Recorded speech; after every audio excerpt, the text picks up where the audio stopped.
Сайн байцгаана уу? Юу би байна. Энэхүү бичлэгээрээ би та бүхэндээ Housemoving Castle анимегийн мэдээллийг хүргэх болно. Энэхүү гайхалтай аниме гарах үндсийг тавьсан зүйл бол зохиолч Diana Wynne Johnson-ы зохиосон 1986 оны роман юм. Харин энэ роман бичих эхлэл нь нэгэн сургуулийн хүүхэд байжээ. Johnson ярихдаа миний очиж үзсэн сургуулийн нэг хүн надад ийм зохиол бичгийг надаас гуйсан юм. Би энэ санааг хэлсэн түүнд үнэхээр их талархаж байна гэж хэлжээ.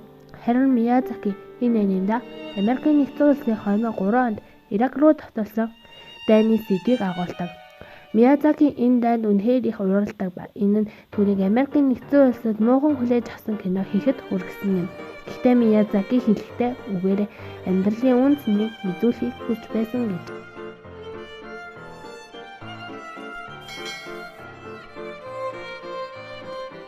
Зүрх сэтгэл гэх зүйл бид бүхний үйл хөдлөлийг удирддаг 2 дугаар тарих гэж хэлж болно. Хавлийн зурган Кассипер гэдгийг та бүхэн мэдэх байх. Кассиперын шилтгээнүүдийг удирддаг Соби бас шилтгэнийг цэвэрлэж байгаагаар гардаг. Үнээс үзэхэд Хүүхэлдэйн кинонд даалт тутгай нь шилтгэн бол ер нь 2 дугаар хаавал ба түүний Соби цэвэрлэж байгаа нь Хавлийн зүрх сэтгэлд Соби гарч ирж хайрлаж байгаа гэдгийг харуулсан байх гэж бодлоо.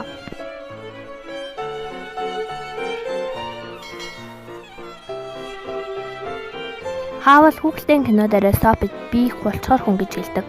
Соби ч бас мөн адил хаавал шиг болцохоор өөртөө итгэлгүй тийм их хүн болох нь кино эхлэхэд мэдэгддэг.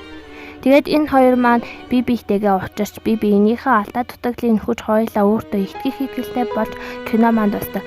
Та бүхэн хоосрлын шулан дургүй юу? Би анхандаа дургүй л байлаа. Гэхдээ одоо бол үнэхээр хайртай. Яагаад гэвэл хоосрлын шулан Собиг ашиглаж хоолын зүрхийг өөрийн болгох гэж байсан. Төлөвлөгөөтэй байсан ч тэрэн бүтгэлгүйдэж энэ сайхан зохиол би болохгүй байсан. Өөрөөр хэлбэл энэ зохиол хэлж хаавал Соби хоёр бие биенээ мэдгүй байх байсан гэсэн үг.